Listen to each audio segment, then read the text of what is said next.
তুই কেন বাগড়া দিচ্ছিস বলতো? আমি কিছুতেই বুঝতে পারছি না। না, আমাকে আজকে ঠিক করে জানতেই হবে তোর প্রবলেমটা কি। তোর যদি পুপেকে পছন্দ না হয় তুই বল, আমি অন্য মেয়ে খুঁজবো। দেশে তো আর মেয়ের অভাব নেই। কেয়া, এসব কথা কেন বলছো? ও কখন বলেছে পুপেকে ওর পছন্দ নয়? না, তাহলে ওর এত বায়নাক্কা কিসের বলো তো? আমি এত অশান্তি নিয়ে বেঁচে থাকতে পারবো না।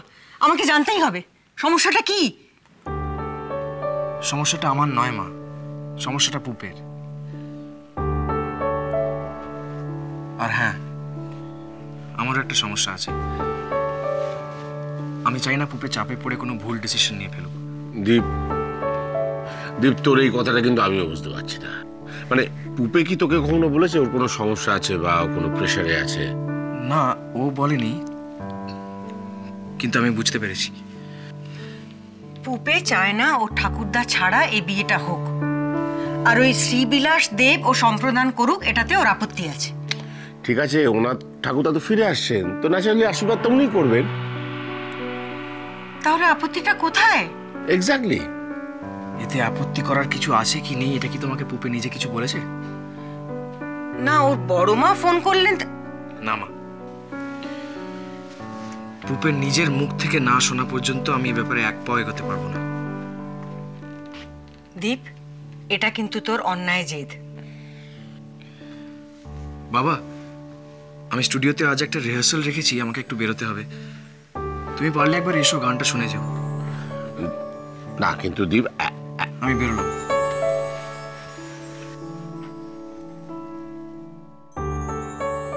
কি মুশকিল, এবার খেলে দেবো কিন্তু আমি তোকে। শোনো না, তোমার সাথে প্রাইভেট কথা ছিল, সবার সামনে বলবো না, তাই তো নিয়ে এলাম। প্রাইভেট কথা আমার সাথে না, ও পাড়ার গোবিন্দ মুদির সাথে। মদন একটা। কি বললি?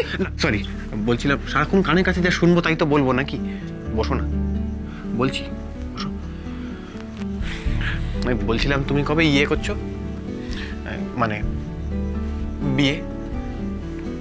কি বলো না, কবে বিয়ে করছো? তুই হঠাৎ আমার বিয়ে নিয়ে পড়লি কেন বলতো? এমনি, ওই যে তুমি বলেছিলে না ভালোবাসলে বিয়ে করতে হয়। তুমি তো দিদিমণিকে ভালোবাসো। ও আচ্ছা, এই জন্য নিয়ে এলি এখানে আমাকে শোধ তুলবি, চাটবি বলে? না, মায়েরই বলছি, খুব জানতে ইচ্ছে করলো। তুমি দিদিমণি দুজনেই আমার কত আপনজন।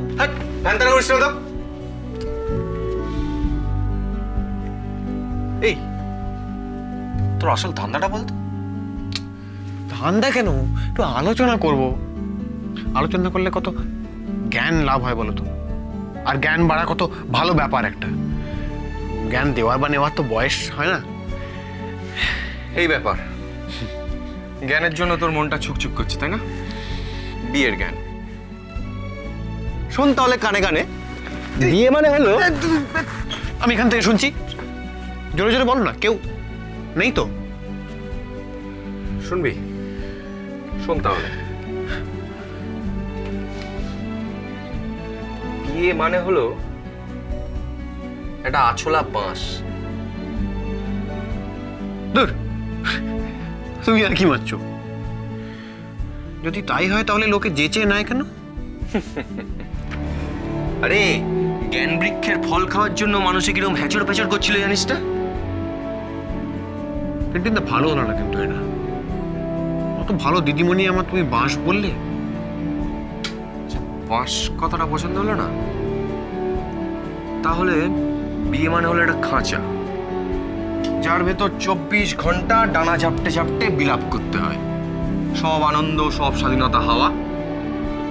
তুই সোজা কথায় বলতে পারিস বিয়ে করা মানে একটা হাতি পোষা। কি দিদিমণিকে হাতি বললে? বাবা, সাধে কি তোকে মদন বলি? শোন, বিয়ে করতে গেলে একটা থাকার জায়গা লাগে, মানে একটা বাড়ি লাগে। 4 বেলা খেটনের জোগাড় করতে হয়, তার জন্য একটু পয়সা লাগে। আর তাছাড়া খাট, ফ্রিজ, আলমারি, টিভি এসব তো লাগে। তার মধ্যে যদি বউ সাজুনি হয়, তার জন্য গাদা গাদা গয়না লাগে, শাড়ি লাগে, তারপর ওই স্নো পমেটম এইসব লাগে। আর বউ যদি বড় লোকের মেয়ে হয় তাহলে এসি লাগবে, গাড়ি লাগবে, তাকে ভ্যাকেশনে নিয়ে যাওয়ার জন্য প্লেন ফেয়ারটা লাগবে, ওখানে একটা হোটেল বুকিং এর খরচা আছে। এই এত? হ্যাঁ, করবি, বিয়ে করবি? আমি যাই, ওই প্রদীপ্তদার স্টুডিওতে রিহার্সাল আছে না, দেরি হয়ে গেল আবার। আরে শোন, আসল কথাটা বলিনি এখনো, গোড়া শুনে যা, শুনে যা।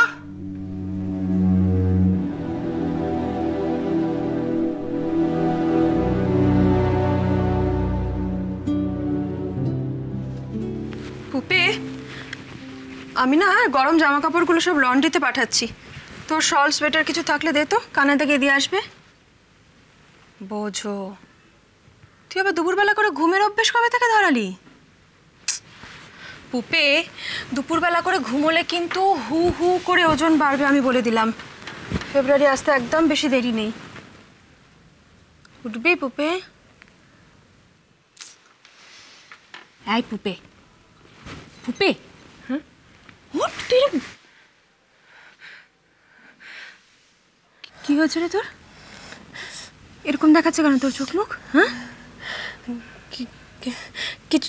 কিছু হয়নি বললেই হলো, কিছু হয়নি।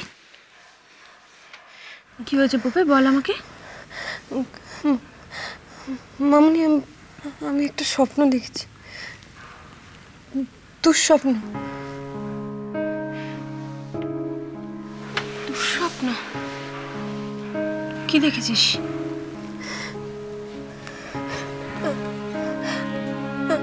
আমি দেখেছি আমার রেজাল্ট বেরিয়েছে আর আমি পাস করতে পারিনি। আমি এটা কোনোদিন ভাবিনি, কোনোদিন এক্সপেক্ট করিনি, জানো মামনি। সেই যে মেয়েটা ছোট থেকে টপ করে এসেছে, সে এখন দুঃস্বপ্ন দেখছে যে সে পাশ করতে পারেনি। তোর মাথাটা একেবারে খারাপ হয়ে গেছে না? আমার সব শেষ হয়ে গেছে মামনি, আমার কিচ্ছু হবে না আর। ও মা, এ আবার কোন ধরনের কথা বলবে? বিয়ে ঠিক হয়েছে মানে সবকিছু শেষ হয়ে গেছে? বিয়ে হওয়া মানে কি সবকিছু শেষ হয়ে যাওয়া নাকি? আচ্ছা ঠিক আছে, আমাকে বল তো তুই কি ভেবেছিস, এরপরে তুই কি করবি? মানে পিএইচডি করবি নাকি নেট দিবি? কি ভেবেছিস?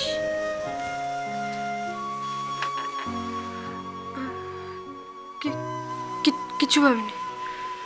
কেন ভাবিসনি? না মানে বিয়ের পরে গান বাজনার সঙ্গে সঙ্গে তো লেখাপড়াটাকে চালিয়ে যেতে হবে, তাই না? তোর ক্যারিয়ারটাকে কোন দিকে নিয়ে যাবি না নিয়ে যাবি সেগুলো নিয়ে কখনো আলোচনা করেছিস প্রদীপ্তর সঙ্গে?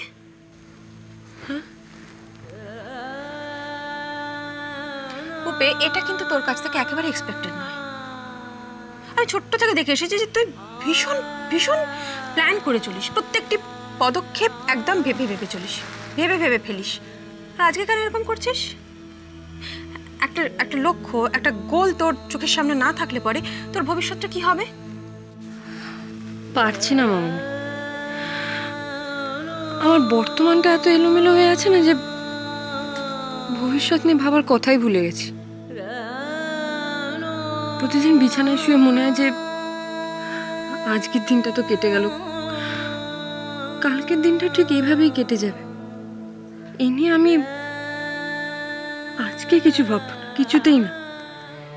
দেখ উপে, তোর কি হয়েছে আমি জানি না, কিন্তু এটুকুনি বলবো, যেটা ফেস করতেই হবে, ফেস না করে কোনো উপায় নেই। শুধু শুধু সেটাকে এড়িয়ে যাওয়ার চেষ্টা করে নিজেকে কষ্ট দিস না।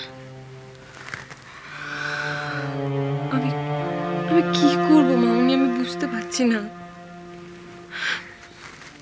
উপে, বুঝতে পারছি না বললে তো হবে না, বুঝতে তো হবেই বাবা।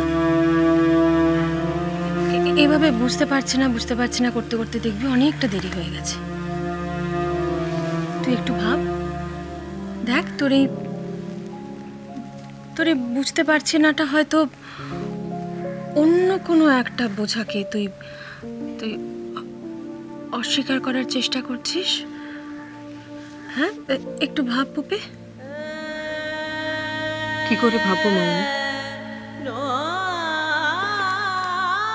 এতদিন আমার যা ভাবানো হয়েছে আমি তো সেটাই ভেবে এসেছি।